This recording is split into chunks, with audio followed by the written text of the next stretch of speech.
Ram Ram. India news Haryana देख रहे हैं आप और आपके साथ मैं हूं अपूर्वा सिंह। वक्त हो चला है हरियाणा डायरी का। केंद्रीय बजट से पहले आयोजित प्री बजट परामर्श बैठक को लेकर देश के कई राज्यों ने इसे बेहद सकारात्मक और उपयोगी बताया है। इस बैठक की अध्यक्षता केंद्रीय वित्त मंत्री निर्मला सीतारमण ने की, जिसमें सभी राज्यों के वित्त मंत्री मौजूद रहे। हरियाणा की ओर से सीएम नायब सिंह सैनी शामिल हुए, जहां सीएम सैनी ने हरियाणा से जुड़ी मांगों को शामिल करने की डिमांड भी रखी है। आइए आपको दिखाते हैं रिपोर्ट।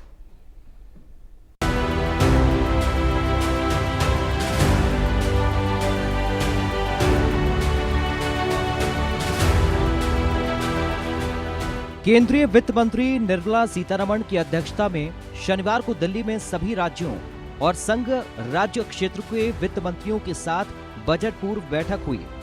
बैठक में हरियाणा के मुख्यमंत्री नायब सिंह सैनी ने भी हिस्सा लिया। इस दौरान उन्होंने केंद्रीय बजट में हरियाणा से जुड़ी विभिन्न महत्वपूर्ण मांगों को रखा। इसमें कृषि, ग्रामीण विकास, मेडिकल, उद्योगों आदि में बजट आवंटन व अन्य प्रमुख मांगों को रखा। उन्होंने कहा कि केंद्रीय बजट से हरियाणा की प्रगति का मार्ग और प्रशस्त होगा। हरियाणा 2047 तक भारत को विकसित राष्ट्र बनाने में अपना पूरा योगदान देगा। मुख्यमंत्री नायब सिंह सैनी ने कहा कि प्रदेश में निरंतर प्रगति के पथ पर आगे बढ़ाने के लिए हरियाणा सरकार भरपूर प्रयास कर रही है। हमने अपने स्तर पर काफी प्रयास किए हैं, लेकिन परिणाम तक पहुंचने के लिए केंद्रीय सहायता की जरूरत है। चिकित्सा शिक्षा को व्यापक बनाने के लिए हरियाणा हर जिले में एक मेडिकल कॉलेज खोलने जा रहा है। इसके लिए भी केंद्र प्रायोजित योजनाओं के तहत मदद की बड़ी जरूरत है। हरियाणा कृषि प्रधान राज्य है व खाद्यान्न उत्पादन में देश में दूसरे स्थान पर है। इसे भारत का ब्रेड बास्केट भी कहा जाता है। यहाँ सेम से 6 लाख एकड़ जमीन प्रभावित है, अतः इस जमीन को और ज्यादा नुकसान से बचाने के लिए केंद्र सरकार द्वारा वित्तीय सहायता दी जानी चाहिए। वहीं कृषि के आधुनिकीकरण की जरूरत काफी समय से महसूस की जा रही है। Digital agriculture, micro irrigation, agri logistic और वैल्यू एडिशन पर फोकस किसान को सीधे बाजार से जोड़ा जा सकता है। एमएसएमई के साथ एग्रो प्रोसेसिंग क्लस्टर ग्रामीण समृद्धि का इंजन बन सकते हैं। लॉजिस्टिक्स हब के लिए निवेश की जरूरत।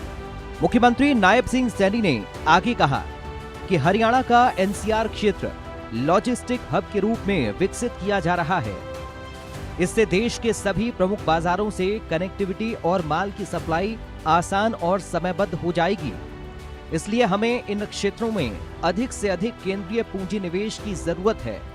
एमएसएमई और स्टार्टअप को गति दिए बिना अर्थव्यवस्था को गति नहीं दी जा सकती।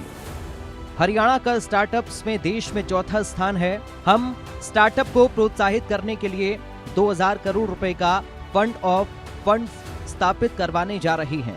हम प्रदेश में 10 नए आईएमटी विकसित करने जा रहे हैं। इससे समूचे प्रदेश में एमएसएमई व स्टार्टअप को भारी प्रोत्साहन भी मिलेगा। इन आईएमटी में भारी पूंजी निवेश भी होगा। हमें इन्हें विकसित करने के लिए अतिरिक्त आर्थिक सहायता की जरूरत है। प्रदेश के 44 लाख से अधिक लोगों को सामाजिक सुरक्षा पेंशन प्रदान कर रहे हैं। हरियाणा की इस मद में भी आर्थिक सहायता बढ़ाई जाए। ग्रामीण विकास के कोष को बढ़ाने की डिमांड। मुख्यमंत्री नायब सिंह सैनी ने ग्रामीण विकास के कोष को बढ़ाने की डिमांड रखी। उन्होंने कहा कि बढ़ती बुनियादी ढांचे की जरूरतों और ग्रामीण विकास की गति को बनाए रखने के लिए आरआईडीएफ के तहत सामान्य आवंटन को अगले वित्तीय वर्ष 2026-27 में 2000 करोड़ रुपए किया जाए। इसी तरह यूआईडीएफ के तहत अधिकतम परियोजना आकार पर 100 करोड़ रुपए की मौजूदा सीमा बड़ी परियोजनाओं के काम में बाधा बनी हुई है। इस सीमा को बढ़ाकर 500 करोड़ रुपए किया जाए। उन्होंने पूंजी निवेश के लिए राज्यों को विशेष सहायता योजना जारी रखने के लिए केंद्रीय वित्त मंत्री का धन्यवाद किया।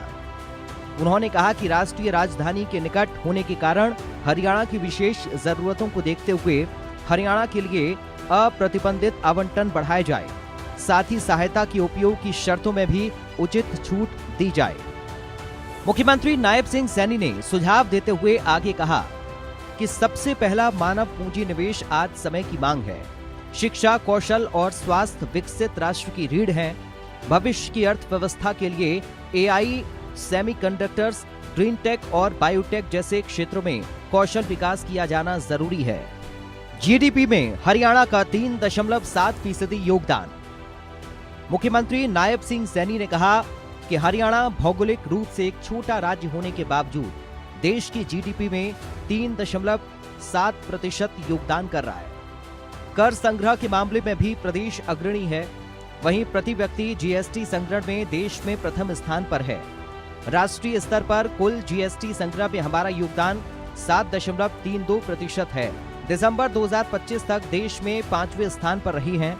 हरियाणा ने इस वित्त वर्ष में शुद्ध एसजीएसटी संग्रह में 21% की वृद्धि दर्ज की है, जो 6% राष्ट्रीय औसत से काफी अधिक है।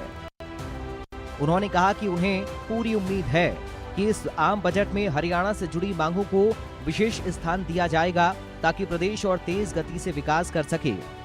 हरियाणा के आगामी बजट को लेकर भी सीएम नायब सिंह सैनी लगातार प्री बजट बैठकें कर रहे हैं। इसी गुरुग्राम और फरीदाबाद में हुई बैठकों में सीएम ने कई सुझावों को आगामी बजट में शामिल किया है। वहीं केंद्रीय बजट से भी फायदा मिले, इसको लेकर उन्होंने शनिवार को निर्मला सीतारमण के साथ हुई मीटिंग में कई डिमांड रखी। Bureau report, India news.